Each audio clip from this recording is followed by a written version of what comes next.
प्राचीन कपिलवस्तु के पास एक घना जंगल था जहाँ विभिन्न प्रकार के वन्य जीव रहा करते थे।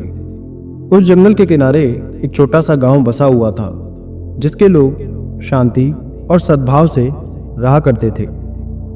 गांव में एक युवा लड़की रहा करती थी जिसका नाम था मृगांका। मृगांका का हृदय सभी प्राणियों के लिए करुणा से भरा हुआ था। वो अक्सर घायल जानवरों की देखभाल करती और उन्हें ठीक करने की कोशिश करती थी। एक दिन मृगांका जंगल में घूम रही थी, तभी उसने एक हिरण के बच्चे को देखा जो एक शिकारी के जाल में फंसा हुआ था। हिरण का बच्चा दर्द से कराह रहा था और बुरी तरह डरा हुआ था। मृगांका का हृदय करुणा से भर गया। उसने तुरंत जाल खोला और हिरण के बच्चे को आजाद कर दिया। हिरण का बच्चा डर के मारे भागा नहीं, बल्कि कुछ देर तक मृगांका के पास खड़ा रहा, जैसे उसे धन्यवाद दे रहा हो। फिर वो जंगल में गायब हो गया।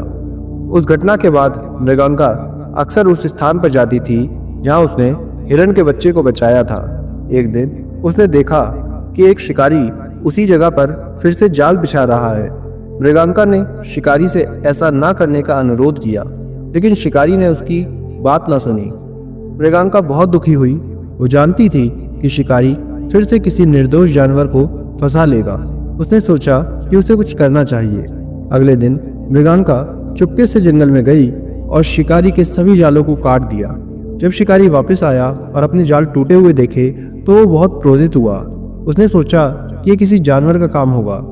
कुछ दिनों बाद शिकारी जंगल में घूम रहा था, तभी उसका पैर एक गड्ढे में फंस गया।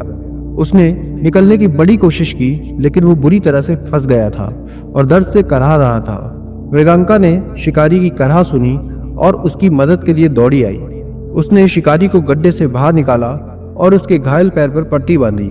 शिकारी हैरान था। उसने मृगांका से पूछा, तुमने मेरे जाल काटे थे, फिर भी मेरी तुम मदद कर रही हो? मृगांका ने शांति से उत्तर दिया, सभी प्राणियों में दुख महसूस करने की क्षमता होती है। जब मैंने उस हिरण के बच्चे को दर्द में देखा तो मेरा हृदय दुख से भर गया था। मैं नहीं चाहती कि कोई भी जीव पीड़ा सहे। आपने भले ही जानवरों को फंसाने की कोशिश की, लेकिन इस समय आपको मदद की जरूरत है। शिकारी मृगांका की करुणा देख करके बड़ा शर्मिंदा हुआ। उसने कभी इस तरह का निस्वार्थ प्रेम नहीं देखा था। उसकी आंखों में आंसू आ गए। मुझे माफ कर दो बच्ची, शिकारी ने कहा।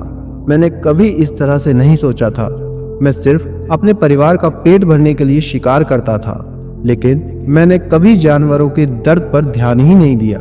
तुम्हारी करुणा ने मेरी आंखें खोल दी हैं। मैं आज से कभी भी किसी भी जानवर को नहीं मारूंगा। मृगांका ने शिकारी को धन्यवाद दिया और उसे बुद्ध की करुणा और अहिंसा के उपदेशों के बारे में बताया। शिकारी ने ध्यान से उसकी बातों को सुना और एक बेहतर इंसान बनने का संकल्प लिया। उस दिन से शिकारी ने शिकार करना ही छोड़ दिया। जंगल के जानवरों की रक्षा करने लगा। वो मृगांका का मित्र बन गया और दोनों मिलकर घायल जानवरों की देखभाल करते थे। ये कहानी हमें सिखाती है करुणा की शक्ति बहुत बड़ी होती है। ये न केवल दुख को कम करती है, बल्कि दूसरों के हृदय को भी बदल सकती है। मृगांका की निस्वार्थ करुणा ने एक शिकारी के जीवन को बदल दिया और जंगल में शांति और सद्भाव स्थापित किया। हमारे करुणा के छोटे से कार्य भी दुनिया में एक बड़ा सा सकारात्मक परिवर्तन ला सकते हैं। जिस प्रकार एक पत्थर पानी में गिरने पर लहरें पैदा करता है, उसी प्रकार हमारी करुणा की प्रतिध्वनि दूर तक फैलती है और दूसरों को भी प्रेरित करती है। नमो बुद्धाय।